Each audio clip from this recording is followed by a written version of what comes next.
And sometimes he was a good winner, but sometimes a sore loser. What if I told you that James Burton has finally decided to speak his heart about Elvis Presley? He wasn't just any guitarist. He was the one the king trusted to take the spotlight when he said, "Play it." Now, at 85 years old, this legendary musician is sharing stories he's kept quiet for decades. From private moments backstage to deep emotional memories, James is telling the truth about what Elvis was like away from the stage. Was Elvis the generous, kind man fans believed he was? What mattered most to him? And what did James see during Elvis's final days?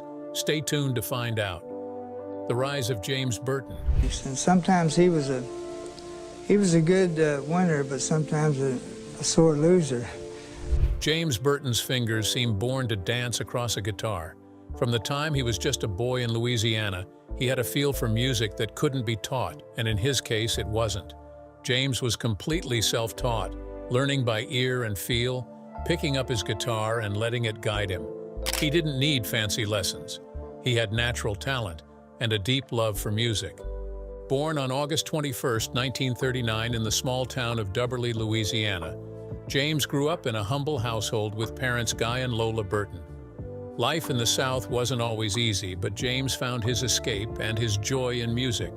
That guitar quickly became part of who he was. By the time he was a teenager, his playing was already turning heads. People began to take notice, not just in his hometown, but beyond.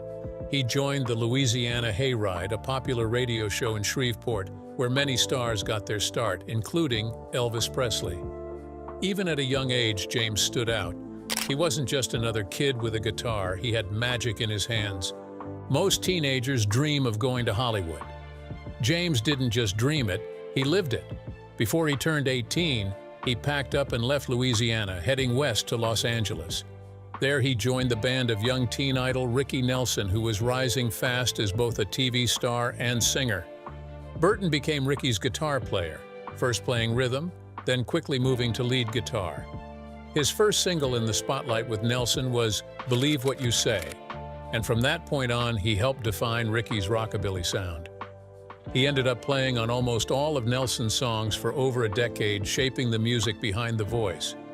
But James's talent wasn't only seen in performances, it was heard in hits. Before working with Nelson, James had already made history. In 1957, he created the famous guitar riff for Susie Q, a song recorded by Dale Hawkins that would later become one of the 500 songs that shaped rock and roll. James actually wrote the song as an instrumental, but Hawkins added lyrics, and sadly, James was never given proper credit or royalties. Still, that riff became legendary and remains one of the most memorable in rock music history. As the 60s rolled in, James started working behind the scenes. He joined the TV show Shindig in 1965, which gave him national exposure.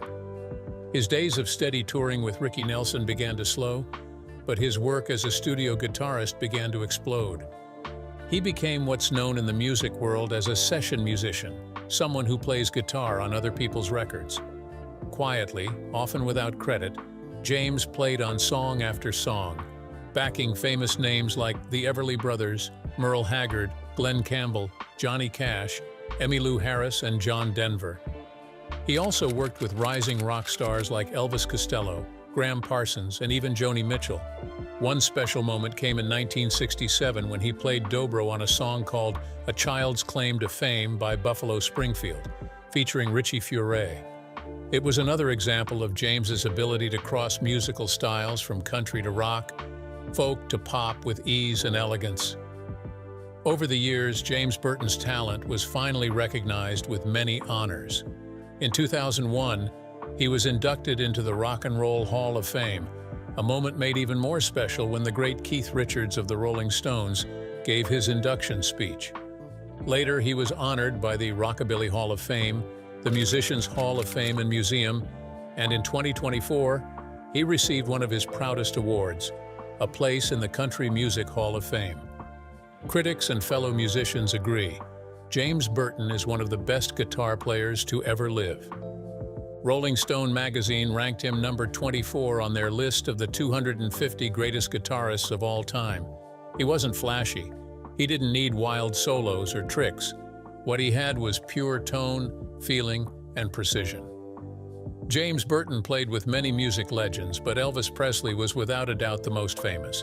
So how did their paths cross, and what was it really like working together, working with Elvis Presley? The band together, and I had to think about it, but the more I thought about it, I said, I think I'd like to do that. So when we started playing Vegas full time. In the late 1960s, James Burton was already one of the most respected guitarists in the music business. He had played with Ricky Nelson for over a decade, worked in the studio with many big names, and was constantly in high demand. In fact, he had to turn down some major opportunities, like joining Bob Dylan's first touring band and even playing in Elvis Presley's 1968 comeback TV special. James was simply too busy. But in 1969, Elvis came calling again. This time, he wasn't asking for a one-time appearance. He wanted James to be his lead guitarist for a brand new Las Vegas show, his first live performance series in years. And this time, James said yes. When James agreed to work with Elvis, he didn't just join the team, he helped build it. He put together a group of top-notch musicians to back Elvis. They became known as the TCB Band, short for Taking Care of Business, Elvis's personal motto. James was the band leader, and Elvis trusted him completely. Night after night, as Elvis dazzled audiences, he would often shout out, "Play it, James," whenever it was time for a hot guitar solo. And James always delivered, playing with precision, style, and fire. At the start of the Vegas shows, James played a standard red Fender Telecaster.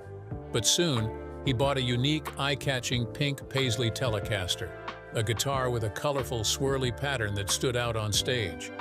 At first, James wasn't sure Elvis would like it. But to his surprise, Elvis loved it. From then on, James played that guitar at every show with Elvis. It became one of his trademarks. From 1969 until Elvis's death in 1977, James played hundreds of shows with the King of Rock and Roll. They toured across the U.S., performing sold-out concerts and recording new material. Even while staying busy on the road, James found time to record his own music. In 1971, he released a solo album called The Guitar Sounds of James Burton, showcasing his incredible playing style. Even while working full-time with Elvis, James still found time to collaborate with other musicians. In 1975 and 1976, he joined Emmylou Harris's Hot Band, one of the most respected country rock bands of the era. He played alongside other great musicians like Glenn D. Hardin, who was also in Elvis's band, and Rodney Crowell. James enjoyed working with Emmylou, but whenever Elvis was ready to hit the road, James always came back to play for him. Some of the other musicians stayed with Emmylou, but James felt a deep loyalty to Elvis. Shortly before Elvis passed away in 1977, James was invited to perform on a John Denver TV special. It was a sign of how respected and in demand he remained, even while touring with one of the biggest stars in the world. James Burton's time with Elvis Presley wasn't just a job.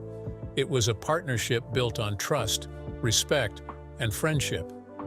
From that first Las Vegas show in 1969 to Elvis's final performances in the late 70s, James was there, always ready to play it when called. To this day, fans remember those moments. The image of Elvis turning to James, smiling and shouting, "Play it, James," has become a legendary part of rock and roll history. James Burton wasn't just part of Elvis's band. He helped shape the sound and energy of Elvis's live performances during his final years. Their musical bond left a mark that will never be forgotten. But when was the last time he saw Elvis? The last time they saw each other? James Burton and Elvis Presley.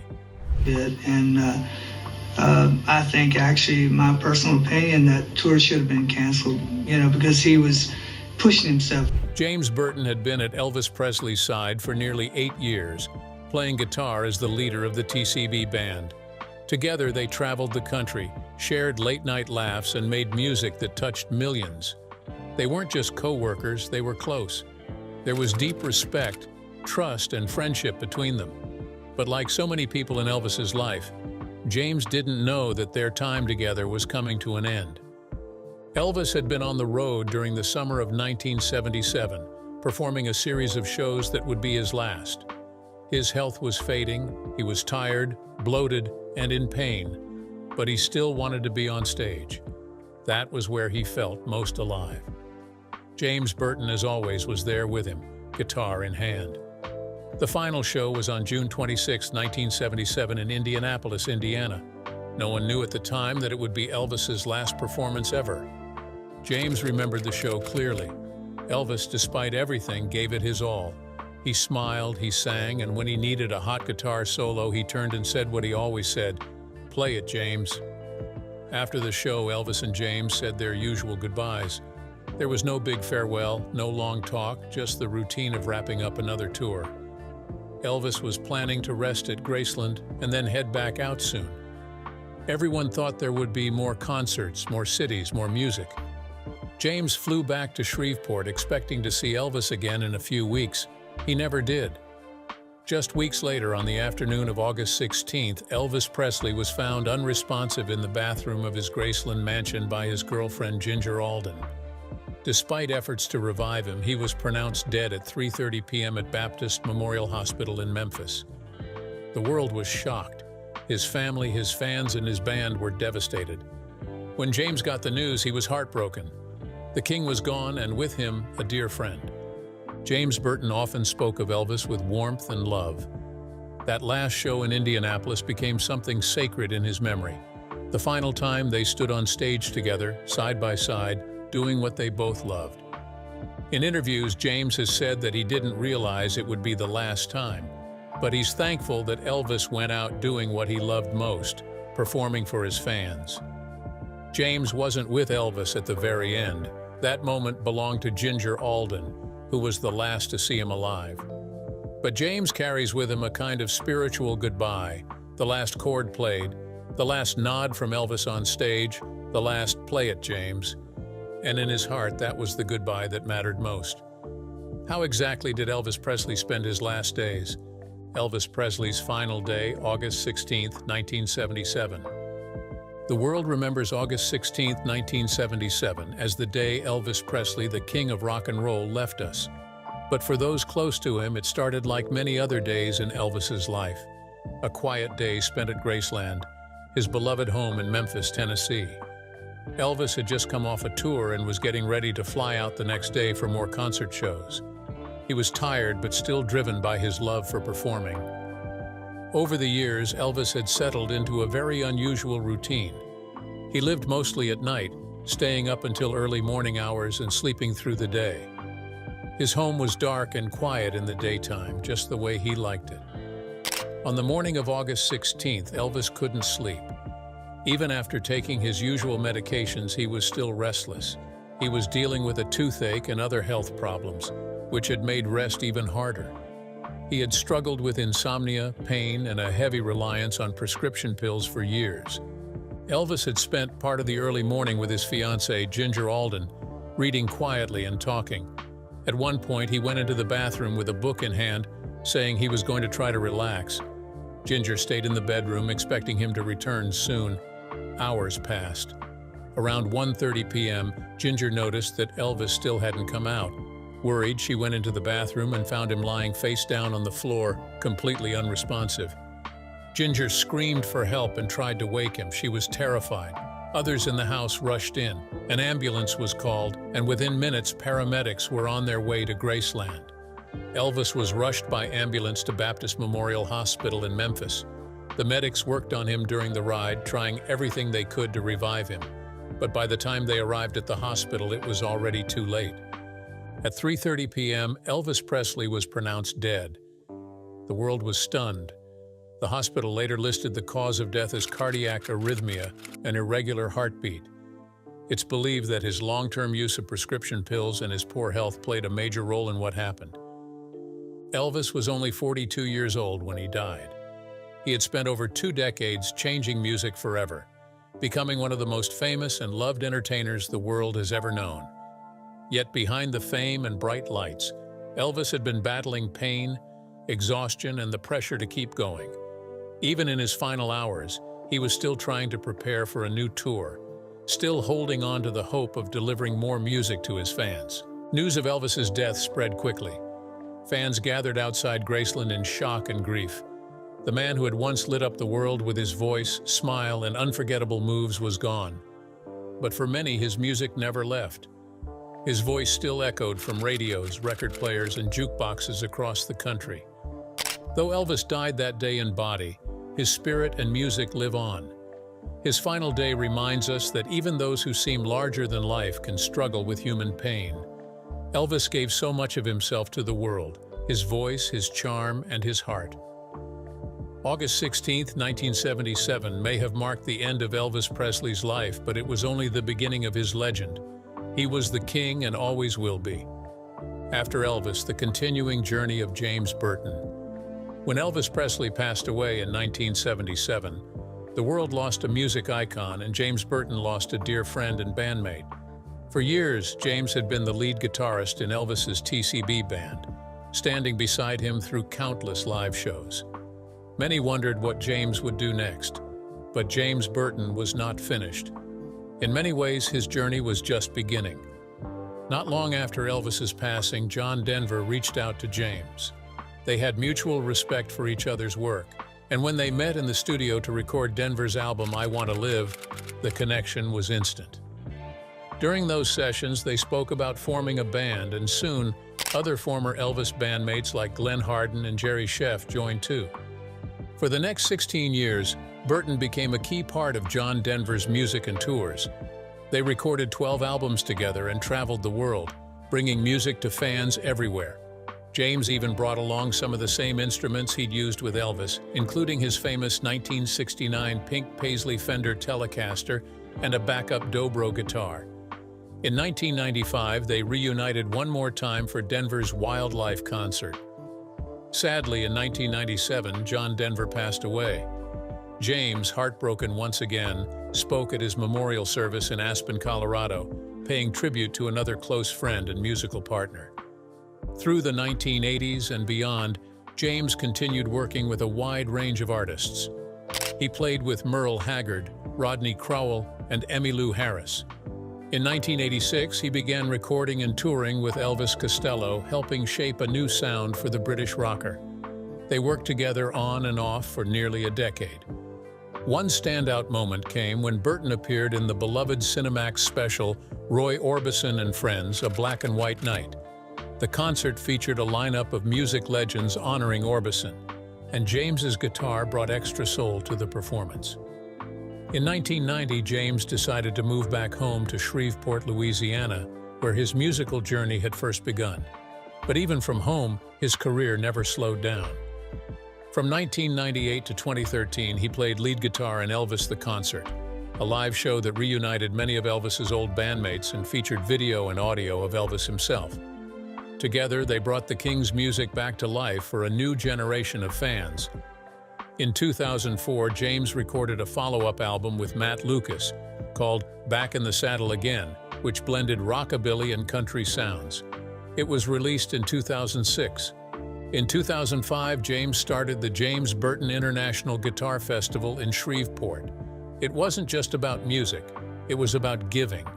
The festival raises money for the James Burton Foundation, which helps provide guitars and music programs for children, schools, and hospitals. It's one of the ways James gives back to the world that gave so much to him. James received many honors for his lifetime of music. In 2007, he was inducted into the Musicians Hall of Fame in Nashville as part of the Wrecking Crew, a group of elite studio musicians. In 2009, he joined the Louisiana Music Hall of Fame. That same year, he played on the Grammy-winning country song Cluster Pluck with Brad Paisley, Vince Gill, and other top guitarists. The song won Best Country Instrumental Performance at the 51st Grammy Awards. In 2010, Burton was asked to record guitar parts with Jerry Lee Lewis and Eric Clapton for the album Mean Old Man. He played on songs like You Can Have Her and Swinging Doors. He was also named one of Shreveport's 5 living legends, and in 2012, he performed in a special episode of A Prairie Home Companion at the Shreveport Municipal Auditorium, where his career had started decades earlier. In 2019, the TCB Band reunited once more for a special concert with the Royal Philharmonic Orchestra, blending classic Elvis footage with live performance. But in the years that followed, James faced serious health struggles. In 2020, just before the COVID-19 pandemic, he began working on a new gospel album with Jerry Lee Lewis and producer T-Bone Burnett, his first time in a recording studio since recovering from a stroke. Sadly, the album has never been released, and Lewis later recorded a different gospel project. In 2022 and early 2023, James was hit with a triple challenge. He caught COVID-19, was diagnosed with kidney cancer, and then broke his hip. Many wondered if he'd ever play guitar again, but James Burton is a fighter. In June 2023, James made a triumphant return. At the London Palladium, he led an all-star concert called James Burton and Friends One Night Only. Sharing the stage with legends like Brian May, Queen, Albert Lee, Van Morrison, Ronnie Wood, Elvis Costello, and Jeff "Skunk" Baxter, James showed the world he was still a force on the guitar. Later that year, he played on Brad Paisley's upcoming album Son of the Mountains, continuing his legacy in country music. In January 2024, James rode a Louisiana-themed float in the Tournament of Roses parade in Pasadena, California, a joyful moment after a hard year. He also received one of his highest honors yet, induction into the Country Music Hall of Fame. It was a long-awaited recognition of a lifetime of music, dedication, and heart. Even in his 80s, James Burton remains a hero to guitar players around the world. His style, sharp, clean, and soulful, helped shape rock, country, and rockabilly for generations. He's the quiet legend behind the scenes, always letting his guitar do the talking. After Elvis passed, James Burton didn't disappear from the spotlight. He kept doing what he loved most, playing music, helping others, and inspiring generations of musicians. His story goes beyond guitar solos and stage lights. It's a story of strength, loyalty, and staying true to your roots. Born in a small town in Louisiana, James had big dreams, and his guitar took him all over the world. Today, his name stands tall among music legends, and his influence is still felt every time a Telecaster rings out on stage. But even with all the fame and success, people still wonder, what does James Burton remember most about his time with Elvis Presley? Has he ever shared the real stories, the private moments, the friendship, the final days? Now at 85, James is finally ready to open up, and what he has to say just might surprise you. What James Burton said about Elvis Presley. Watch, and on the back of the watch it says to James from Squirrely EP. He was such an idol for James Burton spent 8 unforgettable years as Elvis Presley's lead guitarist. From the bright lights of Las Vegas to packed arenas across the country, James was by Elvis's side night after night, playing the music that thrilled millions. But for James, the best part of working with Elvis wasn't just the music, it was the man himself. James didn't talk about Elvis like a boss or a superstar. He talked about him like a friend, a brother, and a kind soul who cared deeply about the people around him. James often described Elvis as sweet, kind, and considerate. He remembered how Elvis would regularly ask, "How's your family?" or "Is there anything you need?" Elvis made sure everyone in the TCB band felt valued, not just as musicians, but as people. If a band member had a problem, Elvis would step in to help. Whether someone was sick, needed money, or was just feeling down, Elvis was there. He didn't do it for show. He did it because he cared. James also spoke about how much Elvis loved his fans. No matter how tired or stressed he was, Elvis would step on stage and give everything he had. James said that when Elvis sang, you could feel his passion. It wasn't fake. He loved performing. He loved making people happy. Elvis gave 100% every time, James said. He really wanted people to leave the show smiling. To Elvis, the band wasn't just background noise. They were partners in the music. James remembered how Elvis respected every musician in the TCB band and how he truly listened to their ideas. He trusted their instincts and gave them room to shine. Elvis loved how we interpreted his songs, James said. He gave us freedom, and that made the music special. One thing James Burton talked about often was Elvis's deep love for gospel music. While Elvis was known for rock and roll, Gospel was the music that truly moved his heart. James said that if Elvis were still alive, he believed Elvis would have focused more on gospel, recording it, singing it, and sharing its message with the world. Elvis felt something powerful in the gospel, James said. That's when you could see his spirit shine. James also shared a fun memory about the famous phrase, "Elvis has left the building." While touring with Elvis, he met Horace Logan, the announcer who first said the words. It started as a way to calm crowds after Elvis finished performing, but it quickly became one of the most iconic lines in music history. James remembered how the band would smile every time they heard it. Even years after Elvis's passing, James Burton continued to speak about him with deep affection. He didn't just remember the superstar in the jumpsuit. He remembered the warm-hearted man who loved his fans, loved his band, and loved his music. Elvis was more than the king of rock and roll, James said. He was a wonderful human being, kind, generous, and full of heart. For James Burton, Elvis Presley was not just a chapter in his musical career. He was a friend who left a mark on his life forever. And when James picks up his guitar, even today, a little bit of that spirit is still there. Because once you've played with Elvis and once you've felt the kind of kindness and energy he gave, you never forget it. And James Burton never has. Elvis didn't just show kindness to his friends and family. He extended that hand to total strangers. Let's explore his philanthropic nature. Elvis Presley, a legacy of giving. Elvis Presley is remembered around the world for his music, movies, and unforgettable stage presence. But behind the spotlight was a man with a heart just as big as his fame. Elvis wasn't just generous with his band or close friends, he showed kindness to almost everyone he met. From the early days of his success, Elvis made giving a part of his life, not just something he did once in a while. When he first started earning real money, Elvis began helping others in big, unexpected ways. He didn't want attention for it. Most of his giving was done quietly. He once paid off a woman's mortgage without telling her who helped. Stories like this were common in his life. If Elvis heard someone was struggling and he could help, he would. He had a special place in his heart for children and those battling illness. Elvis was a strong supporter of St. Jude Children's Research Hospital, even donating President Roosevelt's old yacht, the USS Potomac, to raise money. He also raised thousands of dollars for the USS Arizona Memorial at Pearl Harbor by giving a concert in Hawaii in 1961. Years later, during his worldwide Aloha from Hawaii concert in 1973, Elvis donated all the profits to the Kiki Lee Cancer Fund. That show was watched by over 1 billion people, yet Elvis didn't keep a penny. To him, using his fame to help others was more rewarding than making money. At Christmas, Elvis would quietly donate $1,000 to 50 different Memphis charities every year. He gave without asking for thanks, believing the holiday was about giving, not receiving.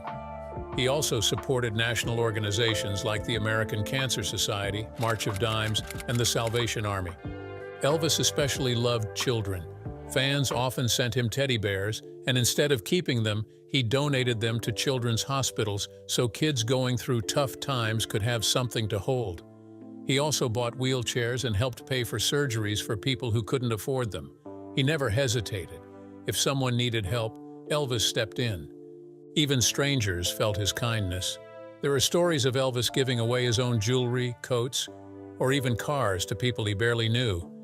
One man shared how he was struggling to pay for gas when Elvis, sitting nearby, quietly gave him enough for gas and groceries, with no cameras or crowds watching. After Elvis's passing in 1977, many wondered if this generous spirit would fade. But in 1984, his family and fans created the Elvis Presley Charitable Foundation. Originally called the Elvis Presley Memorial Foundation, it was renamed to better reflect its purpose, keeping Elvis's kindness alive. The foundation supports the arts, education, and children's programs. One of its most meaningful efforts is Presley Place, a safe housing center in Memphis for homeless families. It also offers help so families can rebuild their lives. The foundation also created the Elvis Presley Endowed Scholarship Fund at the University of Memphis. If you enjoyed this video, like and subscribe, and also click the next video shown on your screen.